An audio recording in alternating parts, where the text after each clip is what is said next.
Okay, welcome everyone to yet another master class for our Summer Smasher program.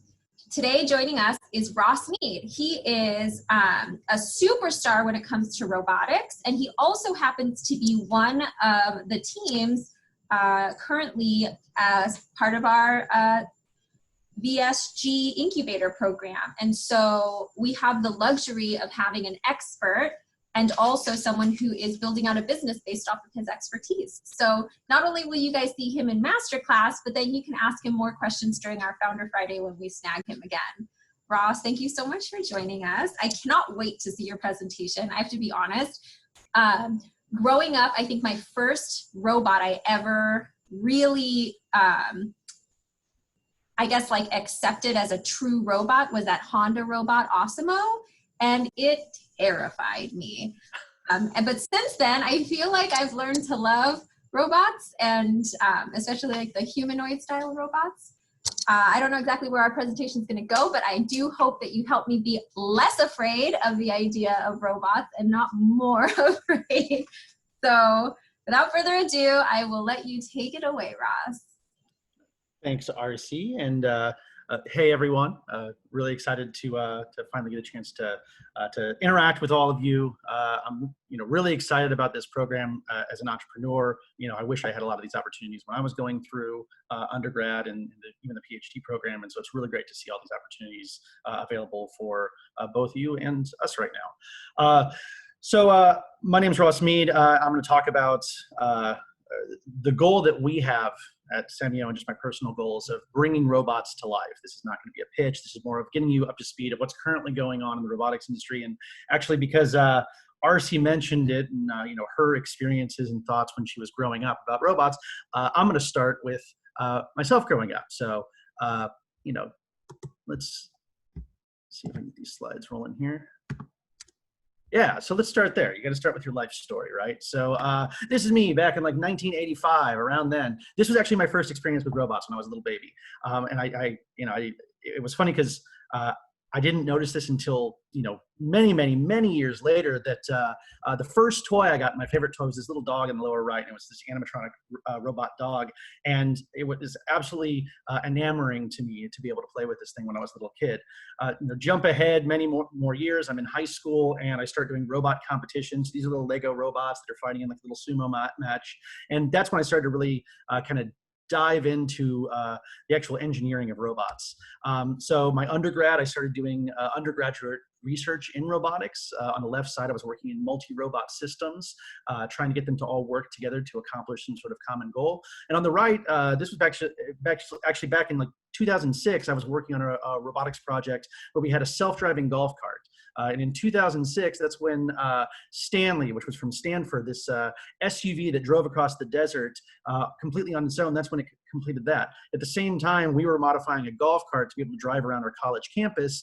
You could tell it, go to the Starbucks, and it would drive you there while avoiding people and giving you a tour of the campus, telling you what all the buildings were and things that were around it. So that was a lot of fun. And decided to take my my robotics interest beyond this. So in 2008, I moved to Los Angeles and started working in the PhD program, trying to build robots to help people. Around that time, I got really excited about the entertainment industry out here. So I actually got involved in that on the side. So I actually did some work with Disney on physical robotic characters, not just like the rigid ones. I wanted to bring some personality to these things. So worked on robot hardware. I was actually a consultant on the movie Big Hero 6. If you haven't seen that, please do. It's an amazing movie. My adventures kind of got me connected up with someone like this. I don't know if anyone knows who this is. If anyone wants to shout it out, or RC, do you know who that is? Yes, I do. I know. Okay. So this is a guy named George Lucas, famous for a small franchise called Star Wars. So got to work with him a little bit. And at one point, I even was on a sci-fi television show for 9 episodes called Robot Combat League, where we actually had these 8-foot tall, half-ton robots fighting in a boxing arena together. So it was like real steel, but for real. And so did that for a little while. That was fun. You can still go watch that on Hulu or Amazon Prime. Watch at your own peril. It was not the best show. but it was fun. This is my favorite new fact about you. I'm Uh, watching this later today for sure. You definitely don't have to. It's fine. You don't have to. But but outside of that, my real goal in research was to make robots to help people. So we built robots that would interact with people with special needs, like older adults, to help them with physical and cognitive exercises. We work with kids with autism to help them with social skills interventions, and we work with people who had strokes. During their stroke rehabilitation, doing activities of daily lifting, like lifting a book from a desktop to a raised shelf. And so I was in the PhD program for 7.5 years. It's a tough program. Robots are really difficult to work with. In 2015, I graduated and moved on. And I had the path of academia versus industry. And at the time, I just had this idea for a startup. And so in 2016, I founded Semio with the goal of bringing robots to life. That's, for the most part, is what all I'm going to say about Semio in particular. So really today, my goal is to talk about how we bring robots to life and what the future is going to hold in robotics. But really, especially given the fact that we're all socially isolated right now, for me, bringing robots to life, it's all about social interaction and our social relationships between each other. And so from an engineering standpoint, I'm actually going to talk about the building blocks of social interaction, which is fundamental actually to my research. So let's start with this. When you think of a robot, a lot of people right now are thinking of the Roomba. It's a consumer product that's been deployed. It does one thing and one thing only, which is to vacuum your floor. The interface on that is very simple. It's vacuum or don't vacuum, on or off, right? So the interface there is simple, just a button press. However, as robots become more capable, they'll have multiple purposes and different form factors.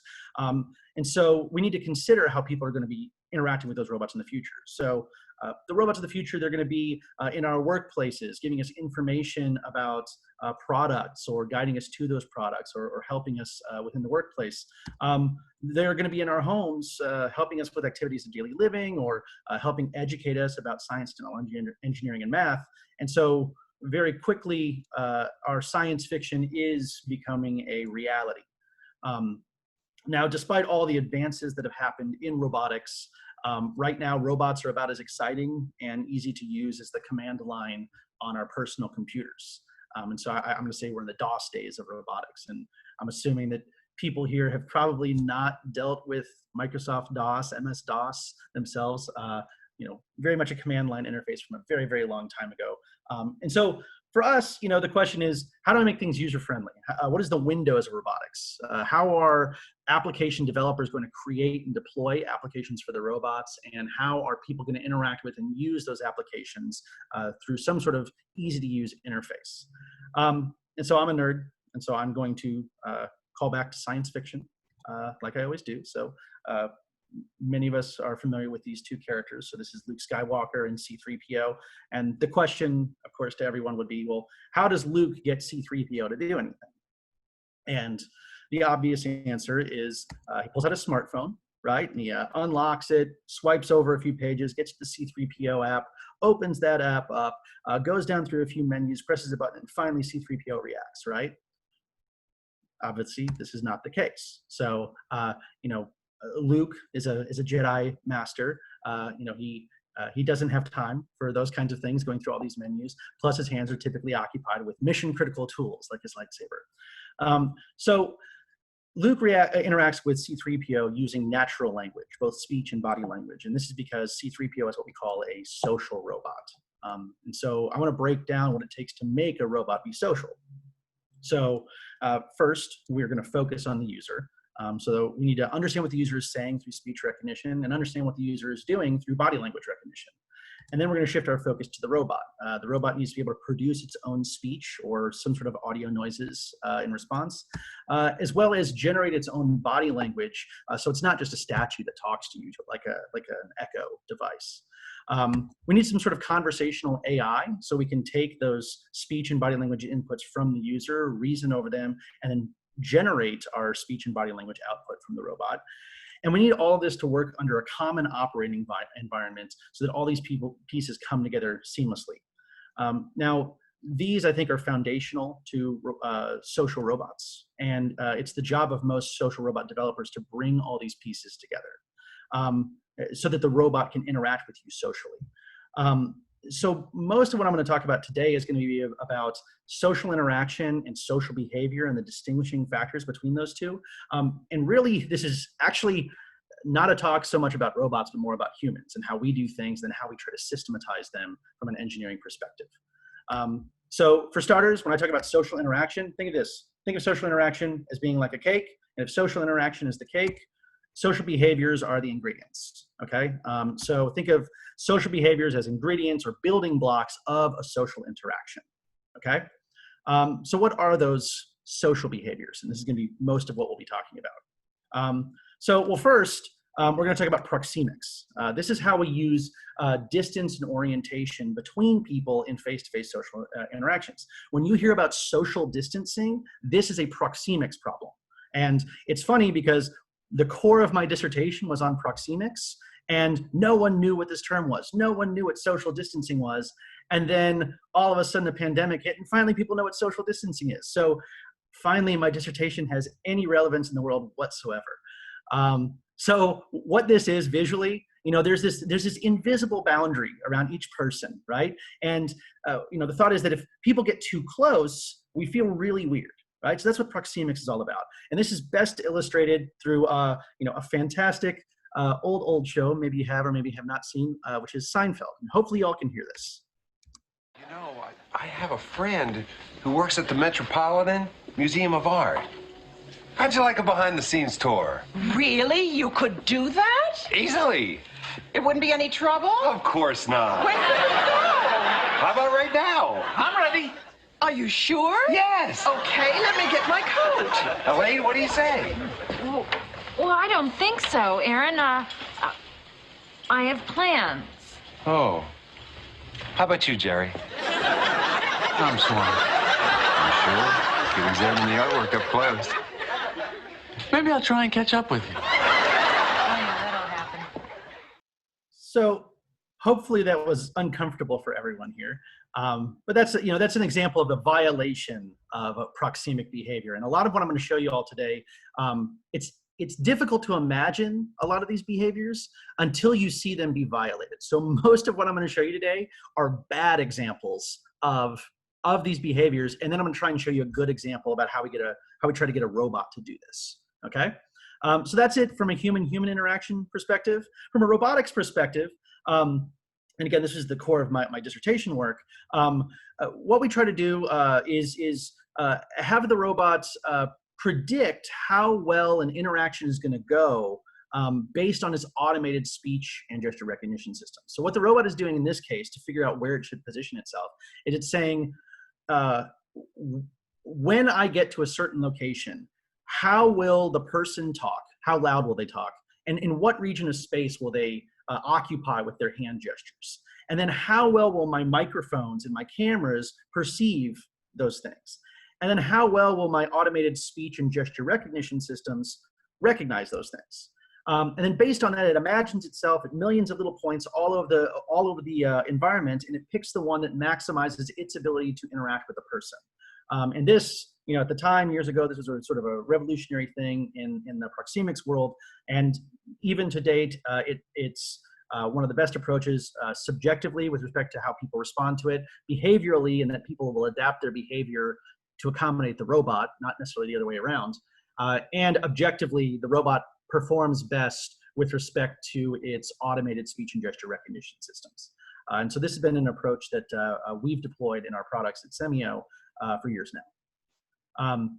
So moving on from proxemics, I'm kind of like working my way into the interaction. So imagine you've positioned yourself, you've approached this person, and now you've stopped. And the next thing you're going to do is you're going to reach out, and typically there's some sort of touch interaction, usually shaking hands or a fist bump or even a hug. This is called haptics. So touch-based interaction is a haptic behavior. So it looks something like this. Many of us are familiar. I know it's a bit outdated now. We haven't been able to do this for many months. And so, this is what it looks like.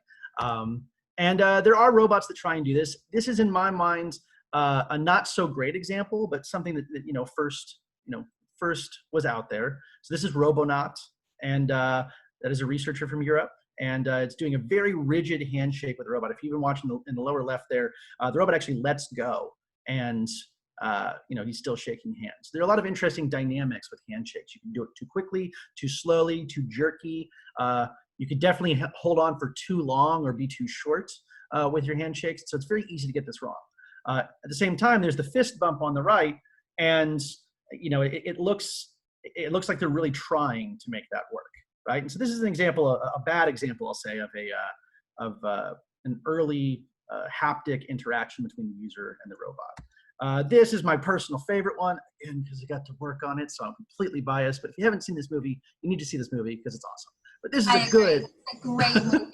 I watched it 1,000 times. I own it. Yeah, no, this is an example of a good haptic interaction.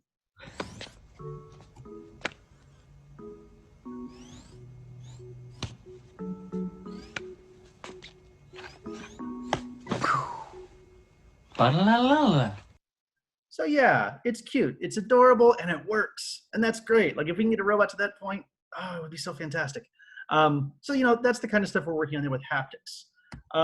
So next, you're in the right position. You've shaken hands, you've done your fist bump, you've done your hug. Now what's next? You're standing there interacting with someone, and the next thing that really matters is going to be your eye gaze behavior. What kind of eye contact are you making?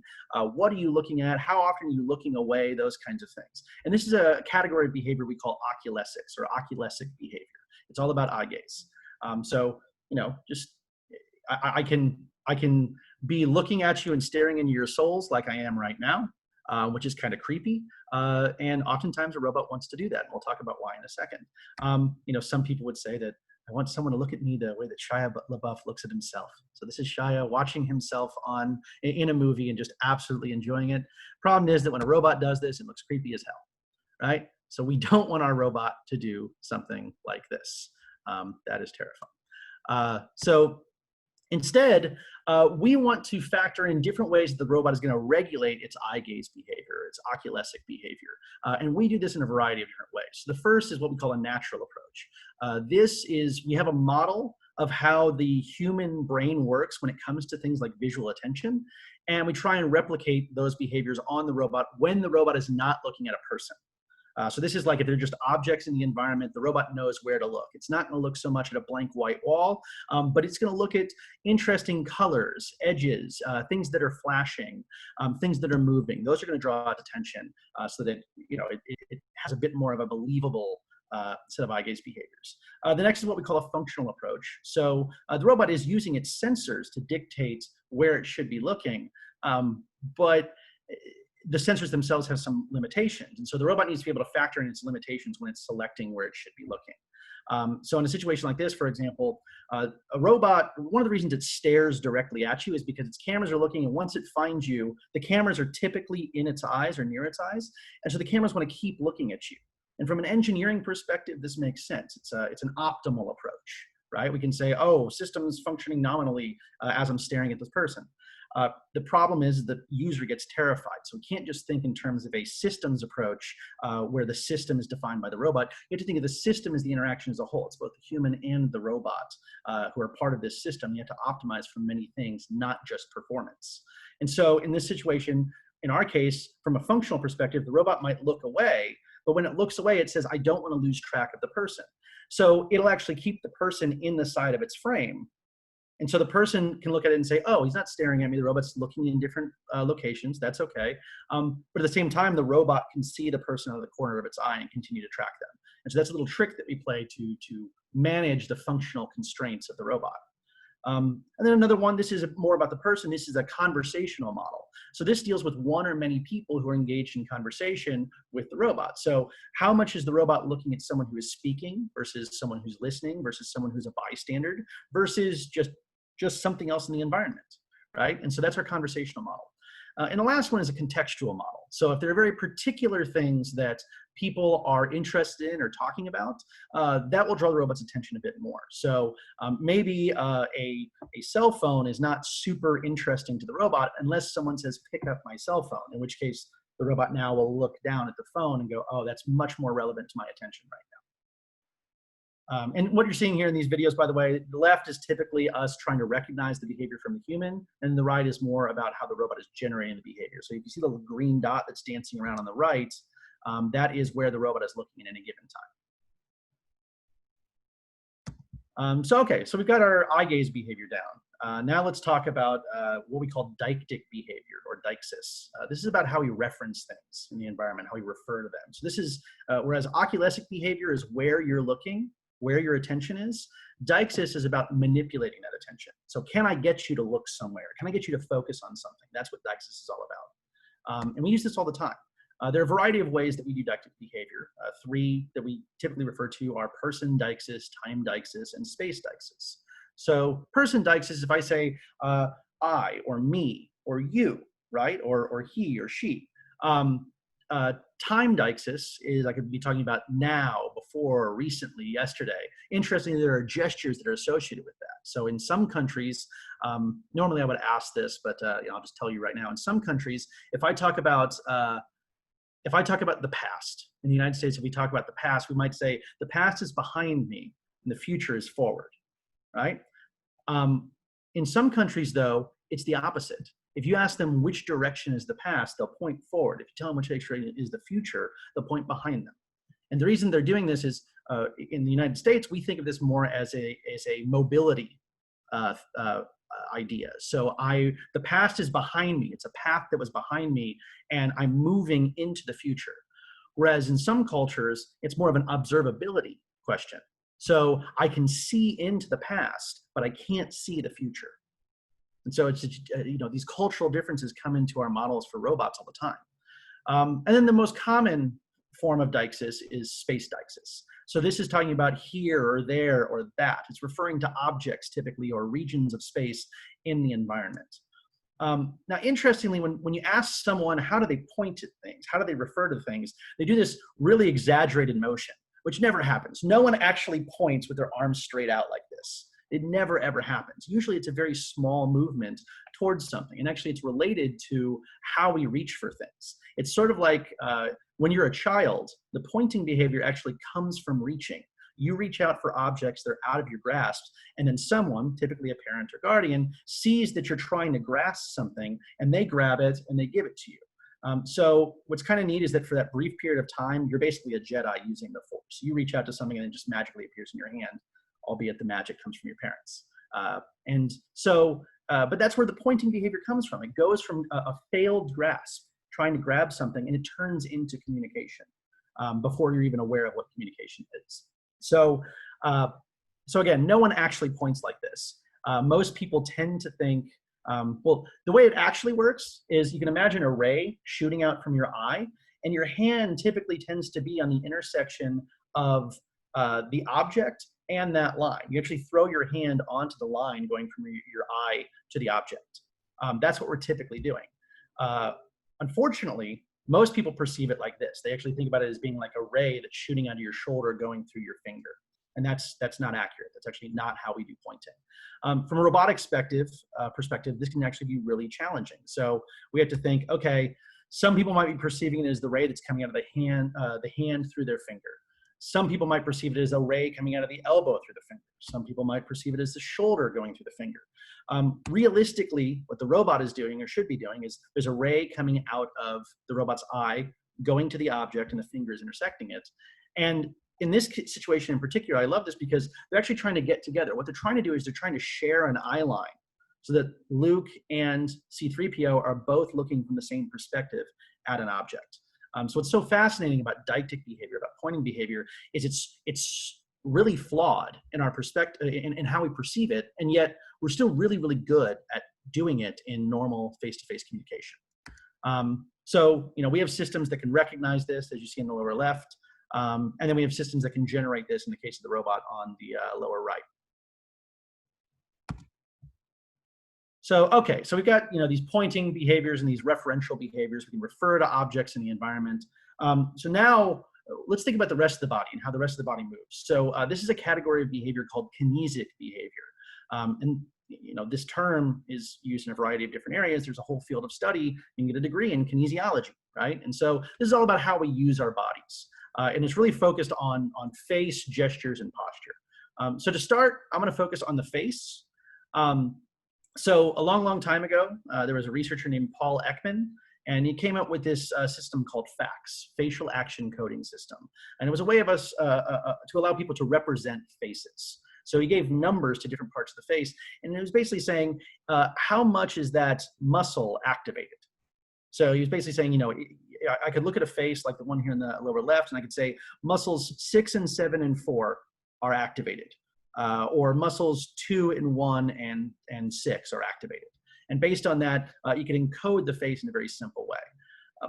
Now, he had also come up with this different encoding to represent what he called the 6 basic emotions. So the 6 basic emotions are happiness, sadness, anger, fear, surprise, and disgust. And the argument was that no matter where you go in the world,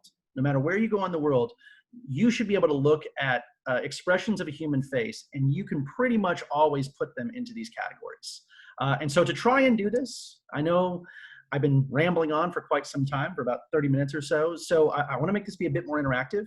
There is a polling feature here, and I'm going to try and launch this poll. So launching the poll now.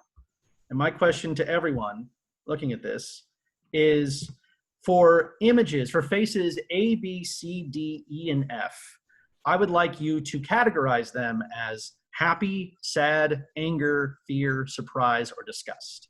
And let's just go up until the 1 minute mark on this. So just the face polls. When you get into sound, don't answer those, guys. Yes, please don't answer the sound ones. Surprise, we're going to do sounds later. Yeah. Spoiler alert.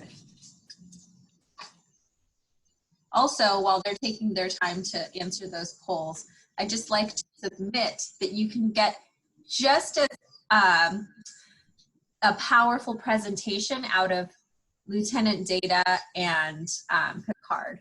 I'm just saying, in case you ever wanted to shift to the other side of the sci-fi world. There are sides, and you can see which one I'm on. I do.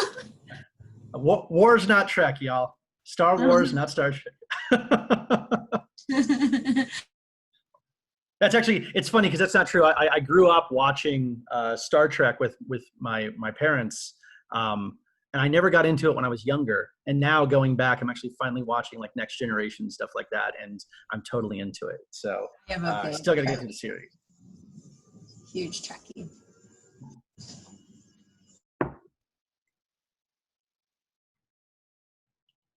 All right, I'm gonna let it run a little bit longer.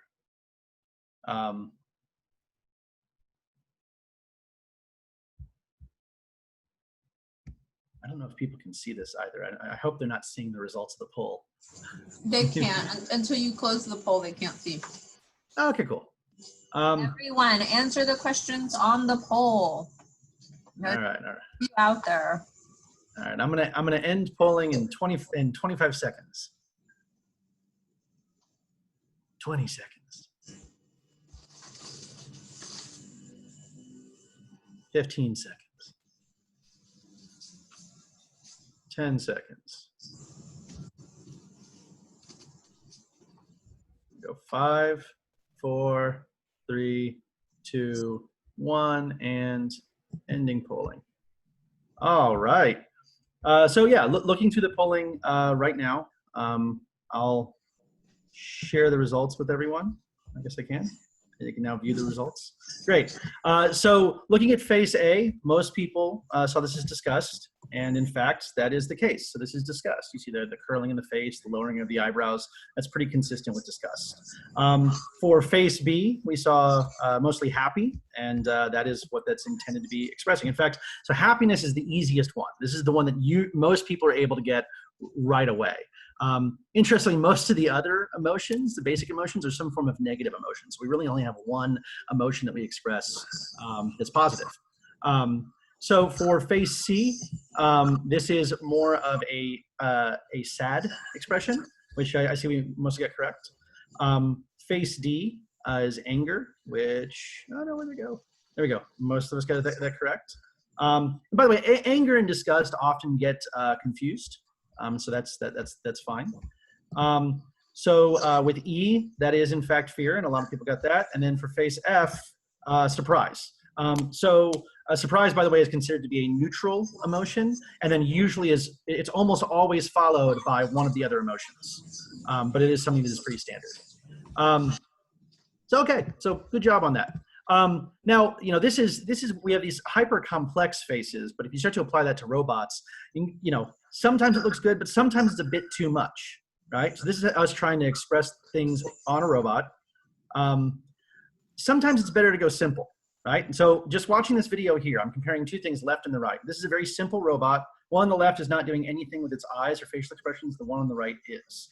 And so it is moving right now. There are very simple things, but I just want you to pay attention to the eyes and just the simple subtleties in that. And I feel like it can start to tell us a story, even though we're not getting really complex with the eyes or with the face. And so one of the things I want to get to people is we talk about building robots that are human-like. My goal is more about building robots that are human interpretable, things that people can see and go, oh, I get it. I understand what's going on.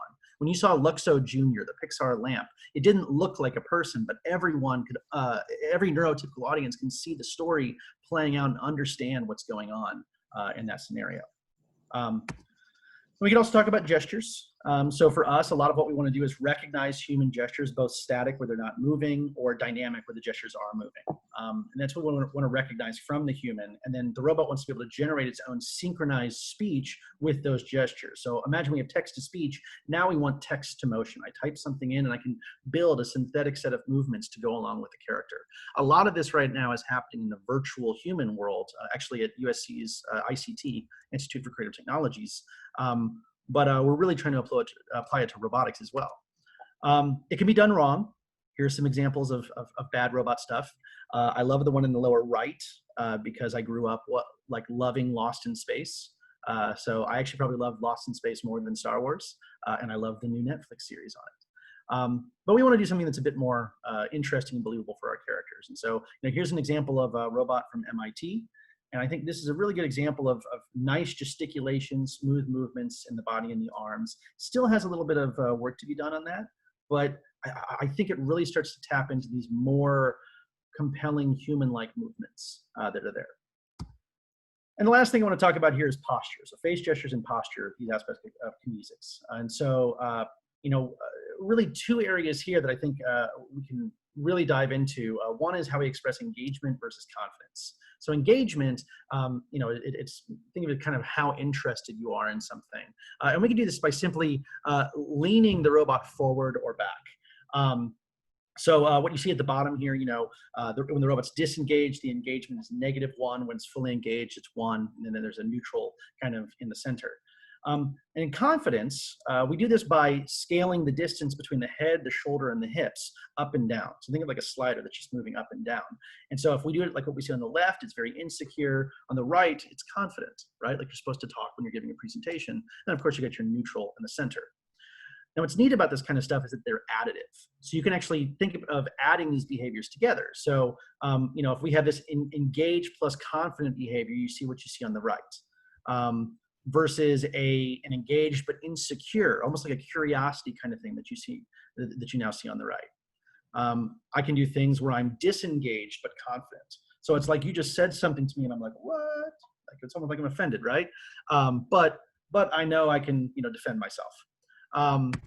Versus sort of like a disengaged, insecure kind of thing. It might be like fear. I'm scared of something, right? And this is all by just simply combining these things together. And by doing this, you get a whole range of movement that's all expressed purely in the posture.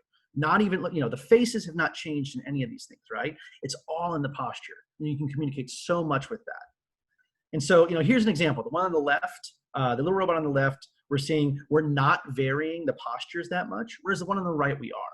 And so, we don't have to pull here, but I have a feeling that if you ask most people which one they feel like is a bit more expressive, we're probably going to go with the one on the right, just because of that subtlety in the posture. It's very, very subtle, but that tells the whole story right there.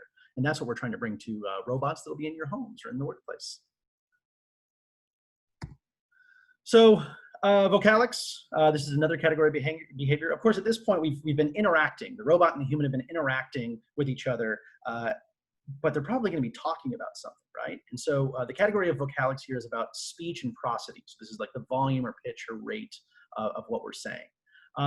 I'm not going to talk too much about speech, but think of it like a lot of the voice-enabled devices out there, your Amazon Echoes, your Google Homes, etc. That's really the speech aspect, and I'm not so concerned about that right now. My focus is more on prosody. So these are, again, volume, pitch, rate, etc. Things like attenuation adaptation. So this would be like, can I adapt the way that I'm talking to a person based on things like we're farther away? So if I'm talking to you from a farther distance, I might talk louder. I might talk more slowly. I might talk in a lower tone of voice because it makes the bassier sounds make it easier for people to hear. And so this is the idea of attenuation adaptation. Rather than the robot having a volume knob that someone manually has to turn so that the robot can talk louder or softer, instead you want the robot to be able to gauge the situation and go, I need to talk louder. Even better if there's background noise in the room, right? If I'm talking to you like I am right now versus if I were at a concert or in a bar, in those situations, I'm going to likely have to talk louder. So we want the robot to be able to do that on its own. In addition to that, we want to do things like sentiment analysis. So we want to understand maybe how the person is feeling, not just in what they're saying, but how they're saying it. And so this is, I'm going to launch my poll again. Relaunch polling. And that's fine if it clears everything. All right. So if everyone could, we're going to go down to question 7, which has sound 1, sound 2, sound 3, and sound 4. Those are questions 7 through 10. And I'm going to play some sounds for you, and I'd love to get your perspective on what those sounds are. So I'm going to start right now. I don't understand why this is so complicated for people when they get here. It's just a simple form. I just need an ID. So if you could punch in what you think that is, we'll give that like just a few seconds. So again, that's number 7, guys. Let's see if that's working.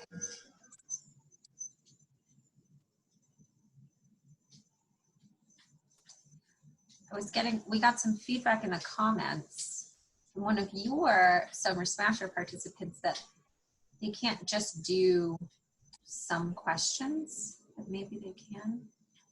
Oh, in that case, by all means, just randomly fill in the 1 through 6 right now if you want. Yeah, guys, if you can't,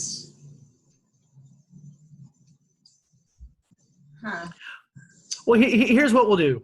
Just for sake of time, the chat function.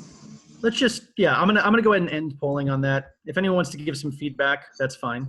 But just for sake of time, I think I'm gonna roll through this. So we heard that. That was an expression of anger via voice, right? Here's another one. Well, Vegas was awesome. And I got married.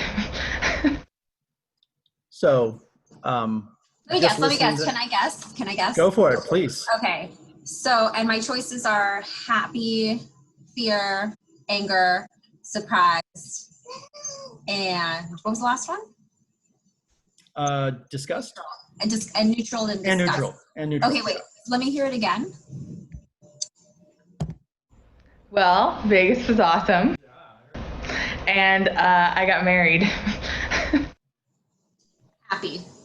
Happy. It's because I'm choosing what she's saying over how she sounds. There you go. Yeah. So it's interesting. You can listen to it separately, and you'll probably get the same thing. Let's do the next one. I just don't see why it has to be you. Thoughts? Sad. Sad it is. And let's try the next one. Have you tried Craigslist? Is that neutral? That is neutral, I guess. But yeah, I mean, there's what's being said and there's how it's being said, right? And so we're trying to analyze that. And the way that we go about doing that, this is what we're typically seeing, right? So we have a waveform, we have the energy, pitch, maybe particular words, what we call salient words, and what's there. And that's how we classify these different emotions. Delayed bag. Yes. Peoria.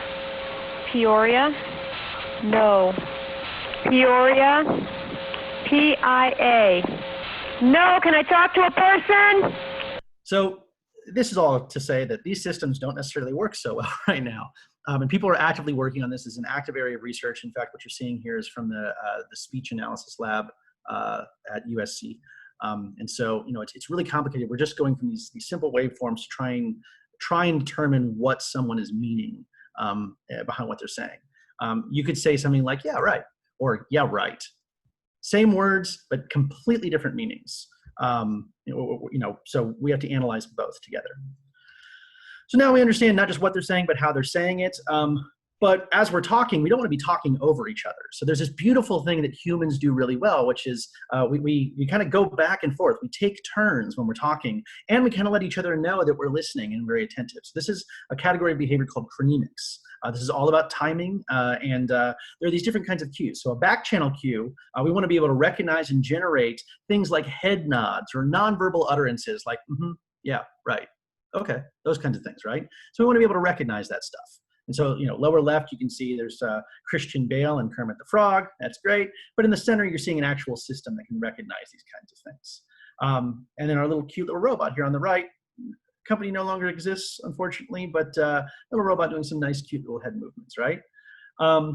Now, when it comes to things like turn taking, we want to be able to yield, audit, seize, or hold the conversational floor, so we can have a fluent interaction with each other. And so what's interesting about this is that you don't need to understand what is being said to do this. We know how to do turn taking even at a very early age. So let me start this video all over and give you guys some sound.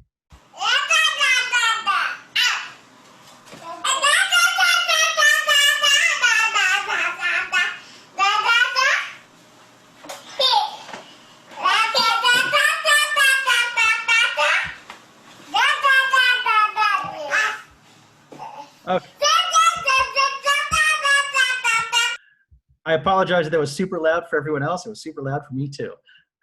Now on the right, on the left, notice they weren't actually saying words, yet both of them were still taking turns back and forth. In the lower right, there's a robot playing a game, sort of a Towers of Hanoi game with a person. And what's happening is the person actually is taking moves faster than the person, and the robot's looking up, looking to see when the change of turn happens. And right now, I believe the robot is realizing the person made a bad move. And so it's changing its mind. But the key here is that it's a back and forth between the human and the robot. And they're taking turns in this gameplay. Okay? So those are these building blocks of social interaction. And I think at this point, I'll run through the next few things. I think we can wrap up here real soon. So we talked about social behaviors. Now I want to talk about social interaction. If social behaviors were the ingredients, social interaction is the cake. It's the composition of those behaviors. And the way that we do this, from an engineering perspective, we think of things like user state, what the user said or did, and then we're trying to think of robot actions, how the robot responds to that event. Most things like voice-based assistants that are out there, they operate on this sort of breadth approach. They have to have a response for everything that can possibly be said, but it's typically a very shallow response. It only goes one level deep, and they don't really have a good memory of what was said previously. Alternatively, you have these highly specialized approaches that go in depth. So it goes state, action, state, action. They have a lot of depth. They typically branch, so they're nonlinear in nature, but they're typically focused on a very particular topic. It makes them very good at that one thing, but they can't do a whole lot outside of that. Now, when we combine these sort of depth-based approaches, we get what we call a skill. And this is basically like the app for the social robot. Now, to build these things, what we're doing right now is we're offering to writers the ability to script things out, script out these interactions between the human and the robot without having to write code. And it allows them to even connect with third-party APIs and devices. For example, in this script, someone actually writes in natural language, if anyone on Twitter mentions the user's handle, then the agent will say what it says there, and then it waits for one of two things to occur. If the user says, yes, I would like you to read me the tweet, then it actually reads it. If the user says no, then it says okay, and it goes about its day. So this is a lot of what Semio is trying to build, is making it easier for non-programmers, such as writers, to be able to build these conversational workflows. And we have to do this right now actually not using machine learning, because usually the data sets don't exist for that, or even if they do, there are legal and marketing practices inside of a company that prevents them from using a learned model. So we work with the writers, and then we also work with the animators. So we want the animators to build these expressive movements that are on brand with their character. So you can imagine that Mickey Mouse moves differently than Eeyore, or that C-3PO moves differently than Data, right? And so we want to be able to embrace those things and allow the creative teams to properly brand their characters in whatever way they want.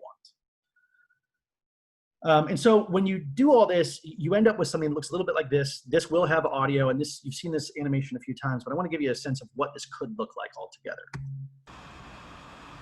Hey, robot. Hello. What is your name? My name's Doug. Dom, correct? No, it's Doug. I'm sorry, Doug, correct? Yep, that's it. Hello, Doug. Robot, could you pick up this ball and put it on the floor? Certainly.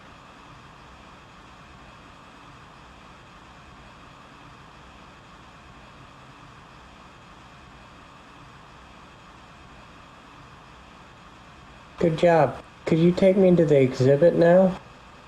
Certainly. Follow me. All right, so that's our cute, adorable little robot. This is from Doug Dooley, who's a former Pixar animator.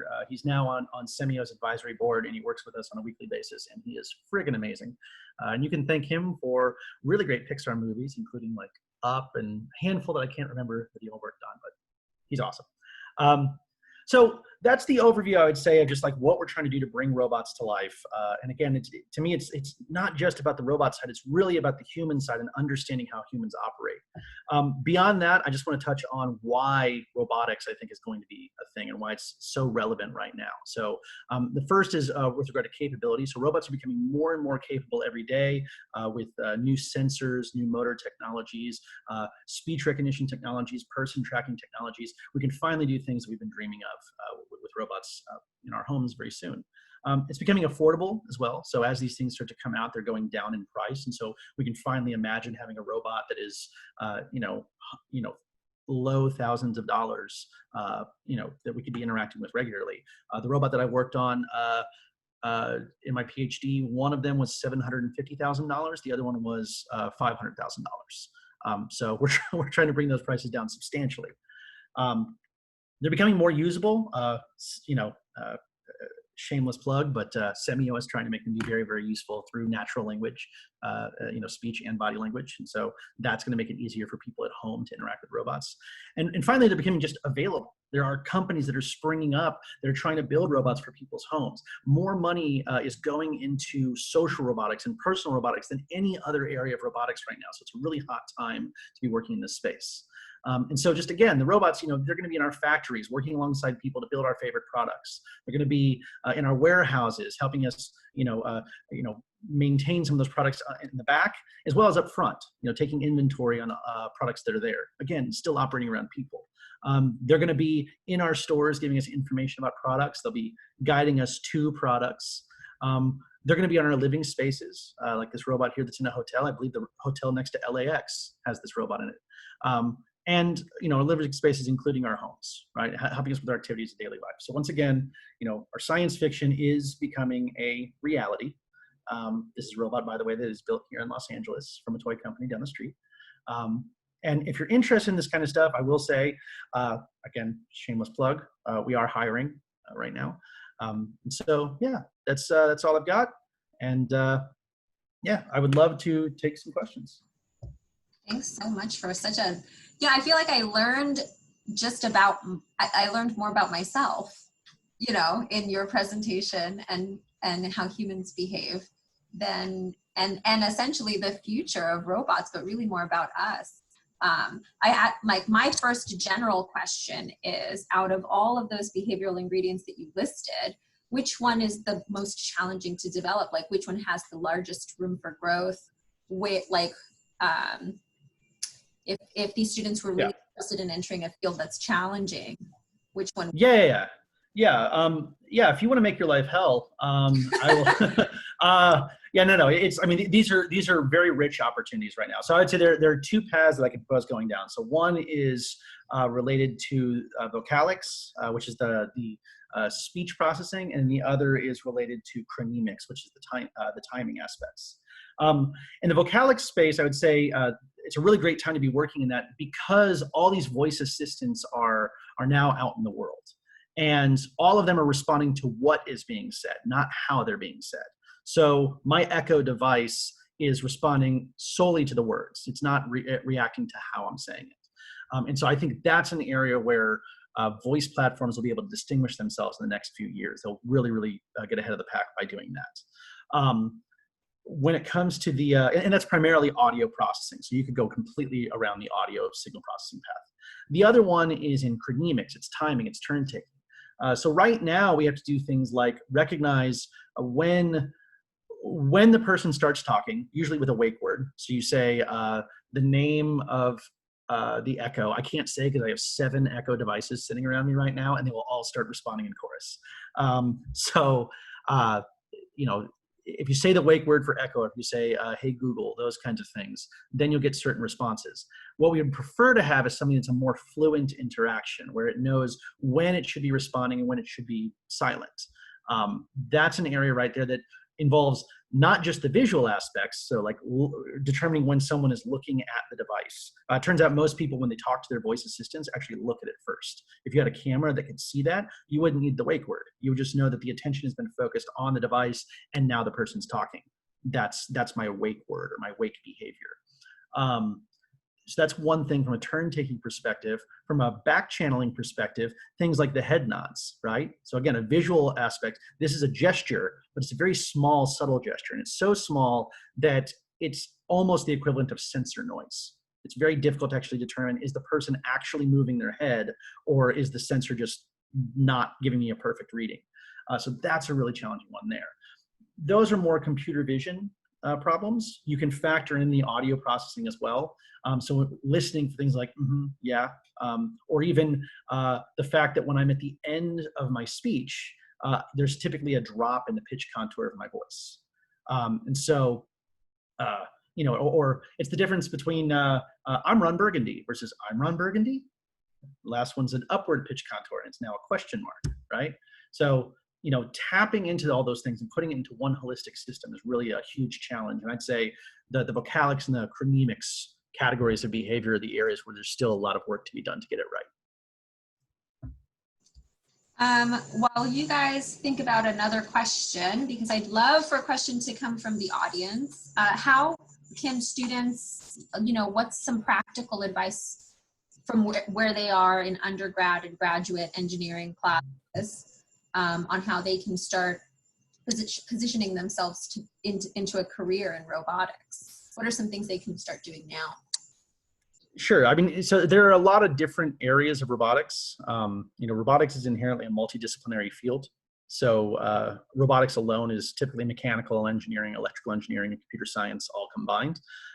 When you get into social robotics, you have to know the MECI, the EE, and the computer science, but now you have to start getting into anthropology, sociology, psychology, interpersonal communication. You have to understand all that stuff. And so you end up specializing in different areas. The first 2 years of my PhD were less computer science and more the social sciences. And you really build a respect for that. One of the things I would say is if you're interested in the social side, but you're not necessarily specializing in it, you know, go and chat with people who work in the social sciences. There's this, that's where you're going to learn the most. If you're in engineering and you're taking more and more engineering classes, you're taking a lot of things that are necessary to you as a professional, but at the same time, you are missing out on the really interesting out of the box thinking that comes from these different areas that can absolutely influence the way that you move forward with things. We think of physics and you know, the other, you know, core sciences as hard sciences, and we think of social sciences often as soft sciences. If you think about it, the social scientists have some of the most difficult problems. Like, they don't have a direct measure on what a person's doing. They have to infer it from large experiments with many, many, many people, and a bunch of different researchers have to repeat these experiments for you to get anything that's representative of a proper theory of some sort of human phenomenon, right? You know, when you're dealing with a person has an opinion, right? If you're a computer scientist, which I am, by definition, I'm a computer scientist, but when I'm programming something, the compiler doesn't have an opinion, right? I have to follow the rules, and that's that. When you're working with people, they're compilers with opinions, and everyone's different. And so my thought is getting exposed to and appreciating the social sciences and the subtleties of being human. It's not only is it going to make you be more creative in your space, but you're going to really appreciate building software to be used by other people. And so, I'm going to come from that is actually not from the engineering perspective, but from the social perspective. Learn more about and appreciate people. And I think you'll go very far. That's great advice. Does anyone have any questions for Ross? Anyone? I have a little share. This morning, my Echo made a suggestion. I just asked her to do something, and kind of like out of nowhere, she suggested to give me tips on how to keep my house clean. And I'm really offended.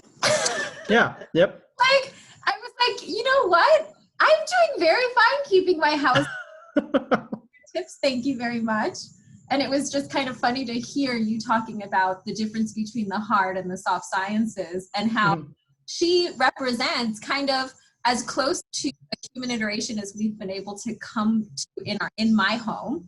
And just like any other human who's come into my home can very easily socially faux pas and say something that makes me kind of wonder if I should invite her over again. Oh yeah, I mean, absolutely. It comes down to the content, like we have to be very sensitive to what's being said, right? If it asks about family members, right? And someone is, maybe it's a sensitive topic for whomever you're talking to, asking about it again is extremely offensive, right? And so it's so easy to get this wrong. Like everything you just said, like it's interesting because the devices are now we kind of think of them as taking initiative, right? Yeah, so I appreciate you said something. Yeah. But even then, like it's what I would say is it might be a question as to who wrote it.